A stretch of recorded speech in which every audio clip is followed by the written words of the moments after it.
Our story begins in Victorian times, in the early 1900s. This was a period of high unemployment, and West Ham Council bought Little Mollins Farm to create a farm colony in which the unemployed could be taught a trade.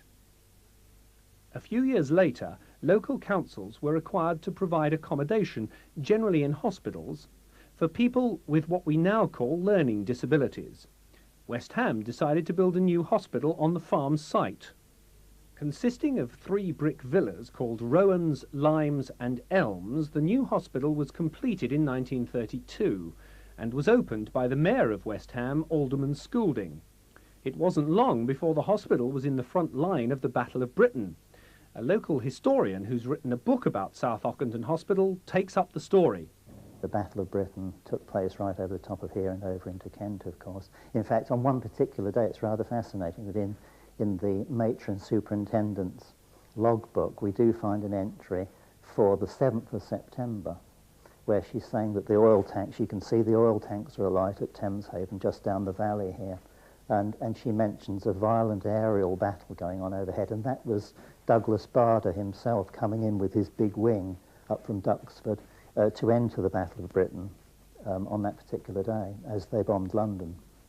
One villa actually received a direct hit, not from a German bomb, but from a stray shell fired by a local anti-aircraft battery. That was Limes Villa, the children's villa.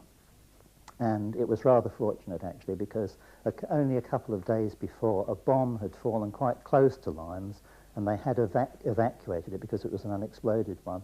And I think that if that unexploded bomb hadn't fallen and the evacuation taken place, all of those children might have been in there at the time that the shell hit 2 days later. In the years that followed the Second World War, South Ockendon Hospital expanded rapidly. In 1948 it became part of the National Health Service, and by the mid-1950s the number of people living at South Ockendon had risen to about 1,000. In due course, the hospital had its own school for children who were living here. The Duchess of Gloucester opened the Gloucester Clinic, a medical treatment and research centre. The hospital even had its own scout and guide troops. But one of the high spots in the history of South Ockendon was a visit by the Queen Mother in 1960 to open a new training school for nurses and 4 new villas.